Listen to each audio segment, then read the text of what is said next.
Good morning all of you. Please like and subscribe my channel. आज हम पढ़ेंगे भारत में 16 महाजनपद। अब ये भारत में 16 महाजनपद क्या है इसे समझने का प्रयास करेंगे। 6ठी शताब्दी ईसा पूर्व में, ठीक है, भारत में यानी भारतीय उपमहाद्वीप में 16 महाजनपदों का उदय होता है, यानी 16 महाजनपदों की जानकारी मिलती है। अब ये महाजनपद क्या है ये सब पहले समझें कि जैसे हम इसको थोड़ा सा इतिहास को आपको पीछे से समझाने का प्रयास कर रहे हैं कि इतिहास में आपने वैदिक काल सुना। वैदिक काल का जो टाइम पीरियड है, आप जानते हैं कि वैदिक काल का टाइम पीरियड जो है वह 1500 बीसी से लेकर 500 बीसी का काल वैदिक काल के नाम से इतिहास में जाना जाता है।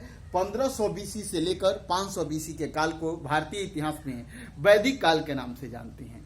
यह वैदिक काल को इतिहासकारों ने अध्ययन की सुविधा के लिए 2 हिस्सों में बांटा। अध्ययन की सुविधा और सामाजिक आर्थिक राजनीतिक व्यवस्थाओं में परिवर्तन के आधार पर वैदिक काल को हम जो है 2 हिस्सों में बांटते हैं। एक कहते हैं ऋग वैदिक काल और दूसरे को हम कहते हैं उत्तर वैदिक काल। ऋग वैदिक काल का जो टाइम पीरियड है यह है आपको 1500 बीसी से लेकर 1000 बीसी, और उत्तर वैदिक काल का जो टाइम पीरियड है वह है 1000 बीसी से लेकर 1500 बीसी।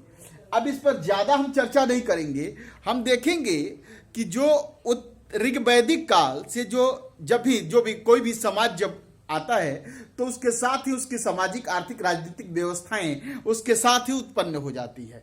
व्यक्ति का जब जन्म होता है और जैसे उसमें सामाजिकता शुरू होती है उसी के साथ उसका सामाजिक राजनीतिक आर्थिक पहलू भी एक्टिव हो जाता है। तो ऋग्वैदिक काल की भी यह समाज तो जो था बिल्कुल कबीलाई समाज, यायावर समाज, घुमंतु समाज, पशुपालक समाज था, लेकिन साथ ही साथ पशुपालन के साथ जैसे ही कोई समाज बनेगा उसमें परिवार जैसा संगठन बनने लगेगा, उसके साथ ही एक राजनीतिक संगठन भी उभर कर सामने आएगा। तो जैसे आज के राजनीतिक संगठन में आप देखते हैं जो हमारी संस्थाएं हैं, राजनीतिक जो संस्थाएं हैं और उनकी जो इकाइयां यूनिट हैं, जैसे सबसे पहले राजनीति का जो यूनिट है, राजनीतिक इकाई है, जब सबसे छोटी जो राजनीतिक इकाई है वह व्यक्ति है। इसी व्यक्ति के जब एक साथ परिवार का निर्माण करता है तो अब व्यक्ति से किसका निर्माण हुआ? परिवार का। पुनः तो राजनीति की दूसरी सबसे छोटी इकाई परिवार या कुल हुआ।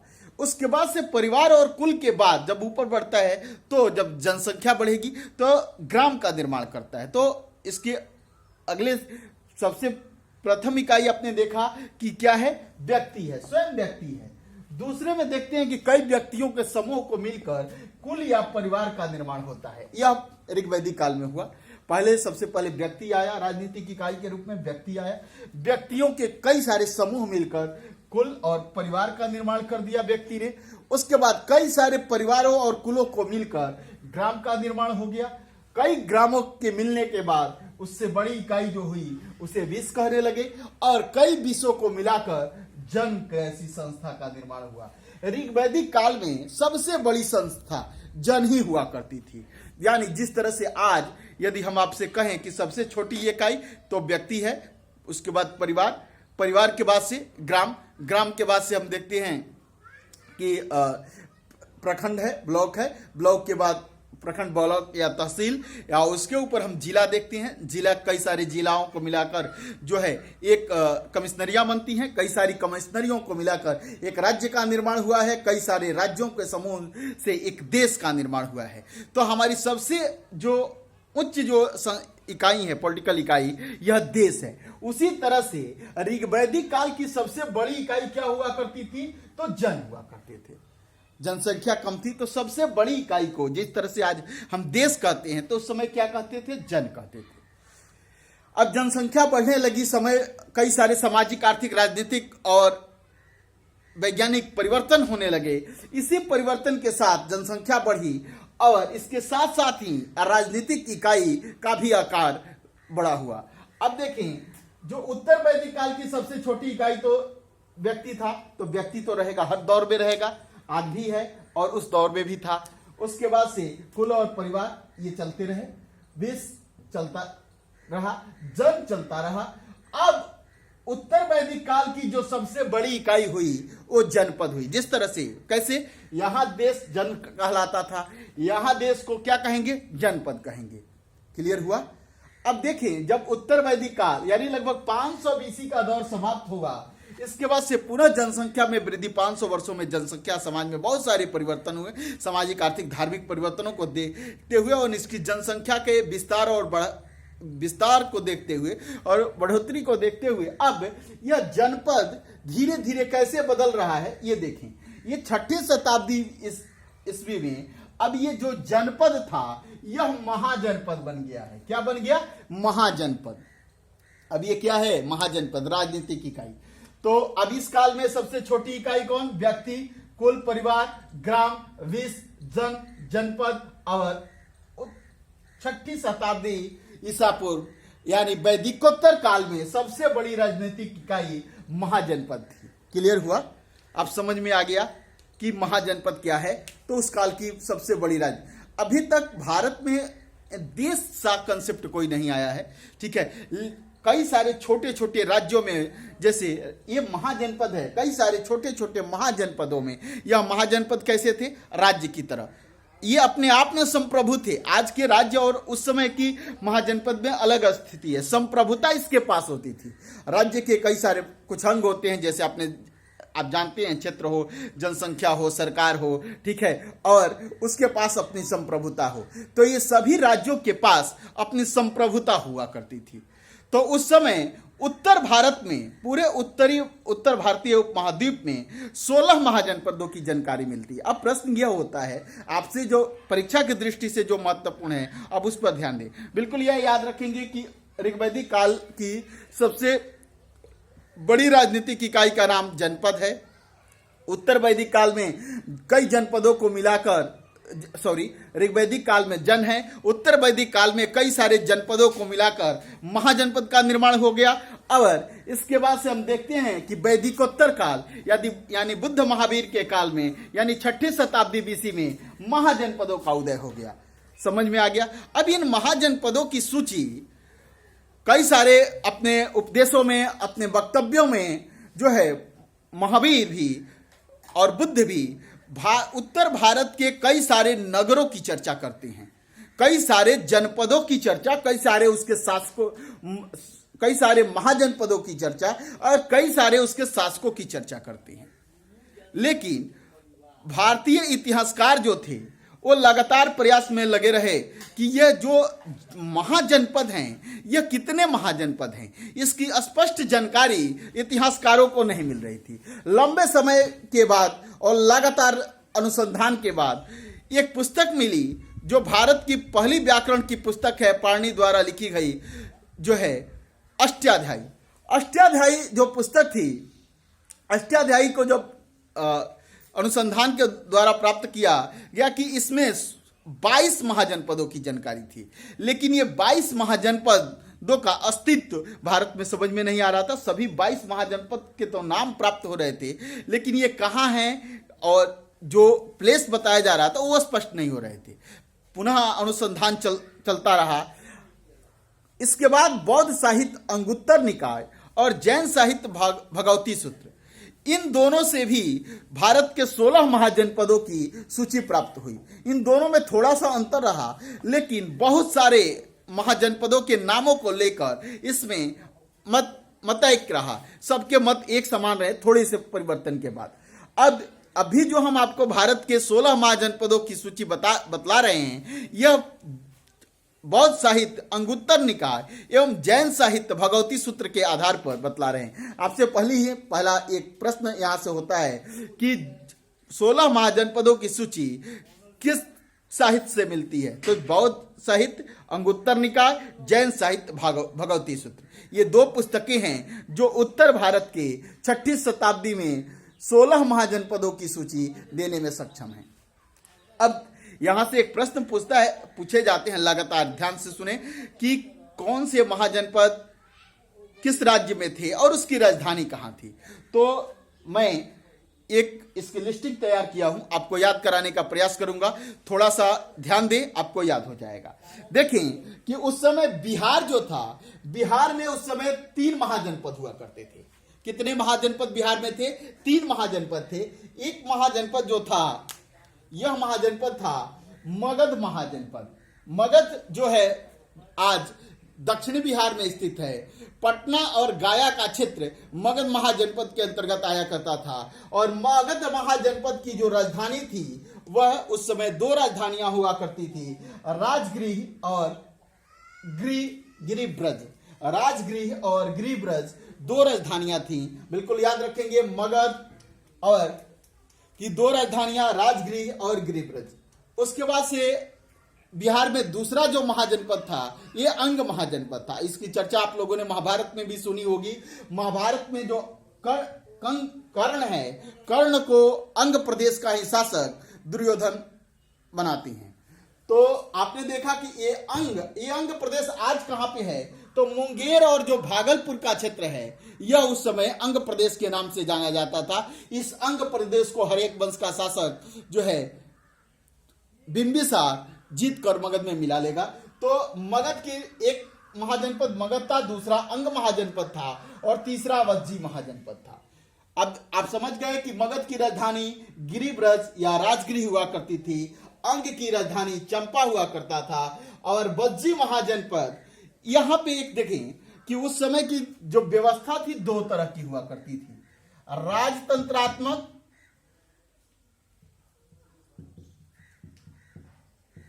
और गणतंत्रात्मक। अब यहां मोनार्की सिस्टम और ये जो है रिपब्लिकन डेमोक्रेसी सिस्टम, 2 तरह के सिस्टम भारत में चल रहे थे। और देखिए, पूरे विश्व में अगर डेमोक्रेसी की कहीं शुरुआत होती है तो भारत के वैशाली क्षेत्र से उसकी जानकारी मिलती है। यह वज्जी संघ था। वज्जी संघ में डेमोक्रेसी थी, लोकतांत्रिक व्यवस्था, गणतंत्रात्मक व्यवस्था थी। बाकी इन दोनों जगह पर राजतंत्रात्मक व्यवस्था थी। इसमें कई सारे जो थे गण थे, जैसे लिच्छवी गण इसमें सबसे शक्तिशाली गण था। तो बस वज्जी की राजधानी कहां थी? विदेह मिथिला या वैशाली। आज का जो वैशाली का क्षेत्र है, यही जो वज्जी का क्षेत्र हुआ करता था। तो आपने देखा कि बिहार में 3 महाजनपद थे, मगध, अंग, वज्जी। मगध की राजधानी राजगृह, गिरिब्रज, अंग की चंपा और वज्जी की राजधानी विदेह, मिथिला या वैशाली। उत्तर प्रदेश में 5 महाजनपद आपको याद करने हैं। मल्ल महाजनपद, मल्ल महाजनपद में भी जो व्यवस्था थी वो कौन सी थी? गणतंत्रात्मक थी। और मल्ल की राजधानी कुशीनगर थी। कहां थी? कुशीनगर। आज के देवरिया क्षेत्र में मल्ल महाजनपद हुआ करता था। देवरिया से जब आगे बढ़ते हैं काशी की तरफ, वाराणसी की तरफ, तो वाराणस में एक महाजनपद हुआ करता था उस समय, काशी महाजनपद, जिसकी राजधानी वाराणसी हुआ करती थी। उत्तर प्रदेश में 2 देखा, मल्ल देखा, काशी देखा। तीसरा महाजनपद कोसल महाजनपद, जिसकी राजधानी श्रावस्ती या साकेत, अयोध्या। क्लियर? श्रावस्ती, साकेत या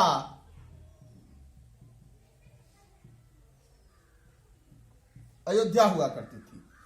इसके बाद से एक महाजनपद था वत्स महाजनपद, जिसे हम आज कौशाम्बी, जिसकी राजधानी हुआ करती थी, जो इलाहाबाद, प्रयागराज के क्षेत्र में हुआ करता था। 5वां महाजनपद है सूरसेन महाजनपद और इसकी राजधानी मथुरा, कंस की नगरी मथुरा। तो उत्तर प्रदेश में 5 महाजनपद, मल्ल महाजनपद, काशी महाजनपद, कोसल महाजनपद, वत्स महाजनपद, सूरसेन महाजनपद। मल्ल की राजधानी कुशीनगर, काशी की वाराणसी, कोसल की श्रावस्ती या साकेत, वत्स की कौशाम्बी और सूरसेन की मथुरा राजधानी थी। अब 8 हो गया। 9 नंबर देखेंगे, दिल्ली में एक महाजनपद था जिसे हम कुरु महाजनपद कहते थे और कुरु महाजनपद की राजधानी हस्तिनापुर या इंद्रप्रस्थ हुआ करती थी। यही क्षेत्र पांडवों के हिस्से आया था। ये देखेंगे पंजाब महाजनपद। पंजाब में एक महाजनपद, पंजाब जो राज्य है इसमें एक महाजनपद हुआ करता था पंचाल महाजनपद, पंचाल जिसकी राजधानी काम्पिल या अहिर क्षेत्र हुआ करती थी। एक दिल्ली में कुरु महाजनपद जिसकी राजधानी हस्तिनापुर या इंद्रप्रस्थ। पंजाब में एक पंचाल महाजनपद था, यहीं की जो द्रौपदी जो थी पंचाल महाजनपद की ही राजकुमारी थी, और पंचाल महाजनपद की राजधानी काम्पिल या अहिर क्षेत्र थी। राजस्थान में एक महाजनपद था मत्स्य महाजनपद जिसकी राजधानी विराट या बैराट नगर थी। क्लियर हो गया? आपने देखा कि बिहार में 3 महाजनपद अंग, मगध और वज्जी। उत्तर प्रदेश में 5 महाजनपद, कौन कौन से? मल्ल महाजनपद, काशी महाजनपद, कौशल महाजनपद, वत्स महाजनपद और सुरसेन महाजनपद। उसके बाद दिल्ली में एक महाजनपद जिसे हम कहते हैं कुरु महाजनपद जिसकी राजधानी हस्तिनापुर या इंद्रप्रस्थ थी। पंजाब में एक महाजनपद था पंचाल महाजनपद, द्रौपदी यहीं की थी। पंचाल की राजधानी काम्पिल या अहिर क्षेत्र। मत्स्य महाजनपद जिसका की राजधानी विराट या बैराट नगर थी। अब देखेंगे मध्य प्रदेश। मध्य प्रदेश में एक महाजनपद था जिसे हम कहते हैं अवंती महाजनपद जिसकी राजधानी उज्जैन, इसकी 2 राजधानियां थी, उज्जैन एवं महिष्मती। 13 नंबर में एक महाजनपद था अस्मक महाजनपद। यह जो था उत्तर भारत के सबसे दक्षिण में स्थित गोदावरी नदी के तट पर यह जनपद स्थित था, और इसकी राजधानी कहाँ थी? पोटन या पोटली। अब एक जनपद है चेदी जनपद। चेदी जो महाजनपद है यह उत्तर प्रदेश, मध्य प्रदेश और राजस्थान के सीमांत प्रदेश में बसा हुआ था, और इसकी राजधानी शक्तिमती थी। याद रखेंगे, शक्तिमती। इसी चेदी महाजनपद का राजा खारवेल था जो अपनी हाथी गुफा अभिलेख के लिए काफी प्रसिद्ध है। इसके बाद से अब भारत के बाहर 2 महाजनपद हैं। यह है गंधार महाजनपद और कंबोज महाजनपद। ये पाकिस्तान और अफगानिस्तान के क्षेत्र में था। गंधार महाजनपद की राजधानी तक्षशिला और कंबोज महाजनपद की राजधानी हाटक थी। क्लियर हुआ? तो आज आप लोगों ने समझा कि भारत में ये 16 महाजनपद थे, और ये 16 महाजनपद की सूची हमें अंगुत्तर निकाय और भगवती सूत्र से मिलती है, और कौन से महाजनपद किस राज्य में थे और उसकी राजधानी कहाँ थी। मुझे विश्वास है कि आप सबको ये समझ में आ गया होगा कि उत्तर भारत में उस समय 16 महाजनपद थे, जिसमें से 3 महाजनपद जो थे बिहार में थे, अंग, मगध और वज्जी महाजनपद। 5 महाजनपद उत्तर प्रदेश में थे, मल्ल, काशी, कौशल, वत्स और सुरसेन महाजनपद। उसके बाद से दिल्ली में एक महाजनपद कुरु महाजनपद जिसकी राजधानी इंद्रप्रस्थ या हस्तिनापुर हुआ करती थी। पंजाब में एक महाजनपद था पंचाल महाजनपद जिसकी राजधानी अहिर क्षेत्र या काम्पिल्य हुआ करती थी। इसके बाद से राजस्थान में एक महाजनपद मत्स्य महाजनपद जिसकी राजधानी विराट या बैराट नगर हुआ करती थी। इसके बाद से हम देखते हैं कि मध्य प्रदेश में एक महाजनपद था अवंती महाजनपद। इसी के शासक चंद्रप्रद्योत थे, जिसकी बीमारी को ठीक करने के लिए मगध का शासक हर्यक वंश का संस्थापक बिंबिसार ने अपने वैद्य जीवक को उनके इलाज के लिए भेजा था। तो अवंती महाजनपद की राजधानी उज्जैन या महिष्मती थी। अस्मक महाजनपद जिसकी राजधानी पोटन या पोटली थी। उत्तर भारत में सबसे दक्षिण में यही महाजनपद था, गोदावरी नदी के तट पर। चेदी महाजनपद, इस पर ध्यान देंगे कि मध्य प्रदेश, उत्तर प्रदेश और राजस्थान के सीमांत प्रदेश में यह महाजनपद हुआ करता था, और इसकी राजधानी शक्तिमती, चेदी की राजधानी शक्तिमती। इसके बाद गंधार महाजनपद जिसकी राजधानी तक्षशिला, और कंबोज महाजनपद जिसकी राजधानी हाटक थी। और यह दोनों महाजनपद कहाँ थे? तो ये दोनों महाजनपद भारत के बाहर पाक और अफगानिस्तान वाले क्षेत्र में थे। क्लियर हुआ? यहाँ तक मुझे विश्वास है कि आपको समझ में आ गया होगा। 1 से 2 बार देखेंगे तो बिल्कुल आपको पूरी तरह से यह याद हो जाएगा। That's all. Please like and subscribe my channel. आप सबसे आग्रह है कि आप एक अपने जो है स्टूडेंट जो ग्रुप है व्हाट्सएप का, या कोई भी ग्रुप व्हाट्सएप पर हो, फेसबुक पर, टेलीग्राम पर, तो उसे शेयर करने का प्रयास करें। थैंक यू, धन्यवाद।